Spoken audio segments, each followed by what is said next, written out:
The History of English in 10 minutes. Chapter 1. Anglo-Saxon, or Whatever Happened to the Jutes.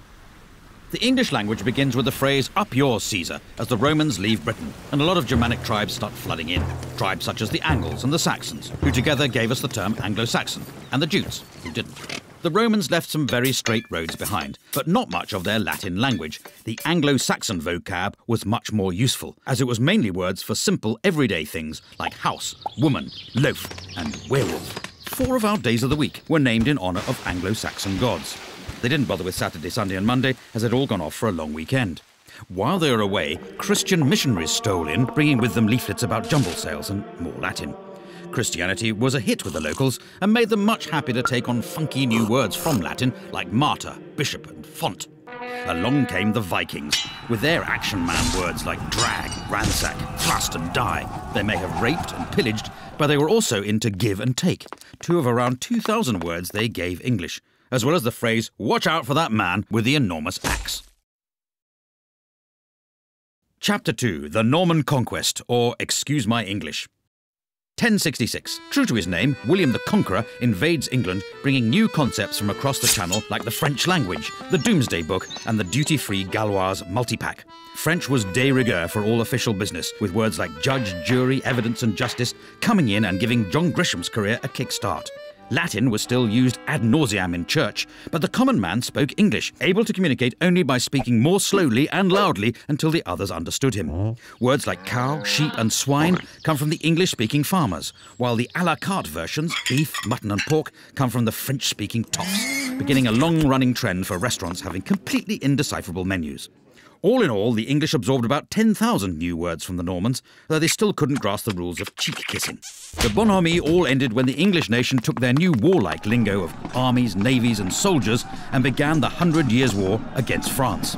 It actually lasted 116 years, but by that point no one could count any higher in French, and English took over as the language of power.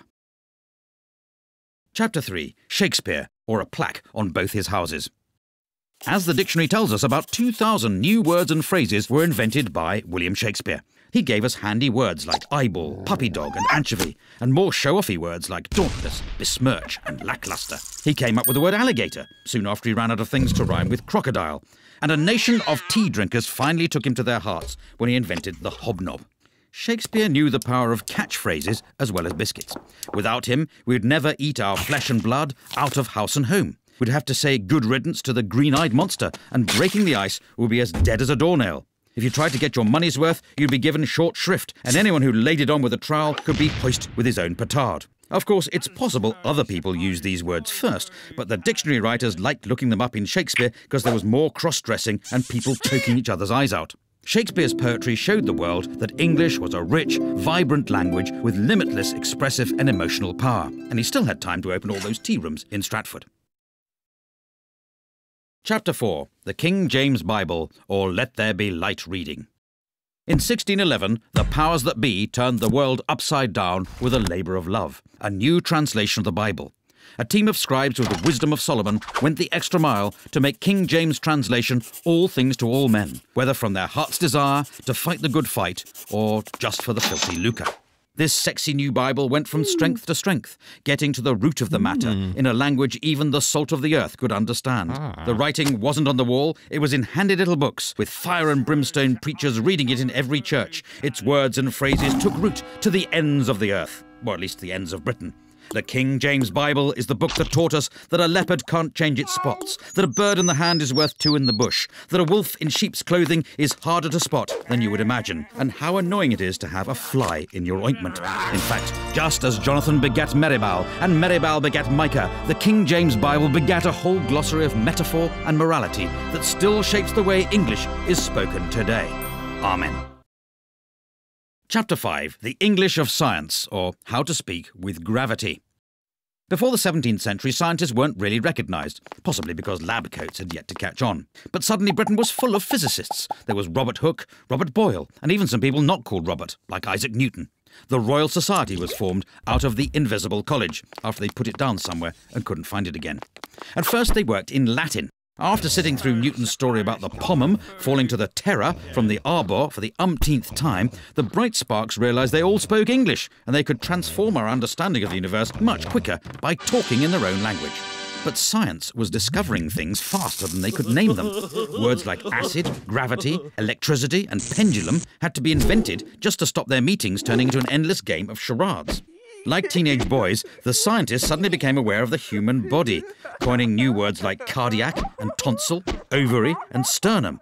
And the invention of penis and vagina made sex education classes a bit easier to follow, though clitoris was still a source of confusion. Chapter 6. English and Empire, or The Sun Never Sets on the English Language. With English making its name as the language of science, the Bible and Shakespeare, Britain decided to take it on tour, asking only for land, wealth, natural resources, total obedience to the crown, and a few local words in return.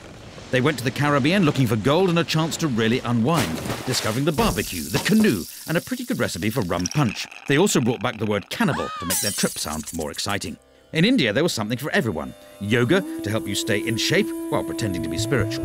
If that didn't work, there was the cummerbund to hide the paunch. And if you couldn't even make it up the stairs without turning crimson, they had the bungalow. Meanwhile, in Africa, they picked up words like voodoo and zombie, kicking off the teen horror film. From Australia, English took the words nugget, boomerang, and walkabout, and in fact the whole concept of chain pubs. All in all, between toppling Napoleon and the First World War, the British Empire gobbled up around 10 million square miles, 400 million people, and nearly 100,000 gin and tonics, leaving new varieties of English to develop all over the globe.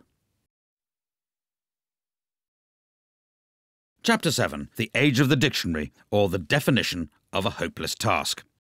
With English expanding in all directions, along came a new breed of men called lexicographers, who wanted to put an end to this anarchy, a word they defined as what happens when people spell words slightly differently from each other. One of the greatest was Dr. Johnson, whose Dictionary of the English Language took him 9 years to write. It was 18 inches tall and contained 42,773 entries, meaning that even if you couldn't read, it was still pretty useful if you wanted to reach a high shelf. For the first time, when people were calling you a pickle herring, a jobbernowl, or a fopdoodle, you could understand exactly what they meant, and you'd have the consolation of knowing they were all using the standard spelling. Try as he might to stop them, words kept being invented, and in 1857 a new book was started that would become the Oxford English Dictionary. It took another 70 years to be finished after the first editor resigned to be an archbishop. The second died of TB, and the third was so boring that half his volunteers quit, and one of them ended up in an asylum. It eventually appeared in 1928, and it's continued to be revised ever since, proving the whole idea you can stop people making up words is complete snuff pumble. Chapter 8. American English, or not English, but somewhere in the ballpark. From the moment Brits first landed in America, they needed names for all the new plants and animals, so they borrowed words like raccoon, squash and moose from the Native Americans, as well as most of their territory. Waves of immigrants fed America's hunger for words. The Dutch came sharing coleslaw and cookies, probably as a result of their relaxed attitude to drugs. Later, the Germans arrived selling pretzels from delicatessens, and the Italians arrived with their pizza, their pasta and their mafia, just like Mama used to make.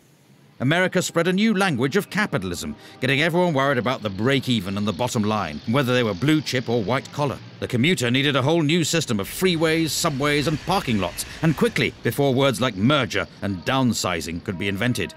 American English drifted back across the pond as Brits got the hang of their cool movies and their groovy jazz. There were even some old forgotten English words that lived on in America, so they carried on using fall, faucets, diapers and candy, while the Brits moved on to autumn, taps, nappies and NHS dental care.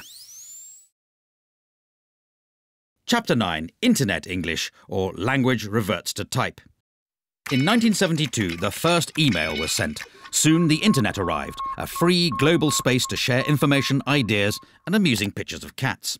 Before the internet, English changed through people speaking it, but the net brought typing back into fashion and hundreds of cases of repetitive strain injury. Nobody had ever had to download anything before, let alone use a toolbar, and the only time someone set up a firewall, it ended with a massive insurance claim and a huge pile of charred wallpaper. Conversations were getting shorter than the average attention span. Why bother writing a sentence when an abbreviation would do and leave you more time to blog, poke and reboot when your hard drive crashed? In my humble opinion, became IMHO. By the way, became BTW, and if we're honest that life-threatening accident was pretty hilarious, simply became fail.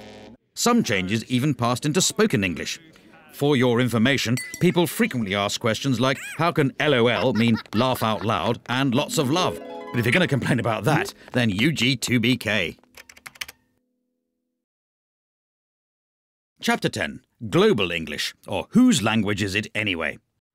In the 1500 years since the Romans left Britain, English has shown a unique ability to absorb, evolve, invade, and if we're honest, steal. After foreign settlers got it started, it grew into a fully fledged language all of its own, before leaving home and travelling the world, first via the high seas, then via the high-speed broadband connection, pilfering words from over 350 languages and establishing itself as a global institution. All this despite a written alphabet that bears no correlation to how it sounds and a system of spelling that even Dan Brown couldn't decipher. Right now, around 1.5 billion people speak English. Of these, about a quarter are native speakers, a quarter speak it as their second language, and half are able to ask for directions to a swimming pool. There's Hinglish, which is Hindi English, Chinglish, which is Chinese English, and Singlish, which is Singaporean English, and not that bit where they speak in musicals. So in conclusion, the language has got so little to do with England these days, it may well be time to stop calling it English. But if someone does think up a new name for it, it should probably be in Chinese.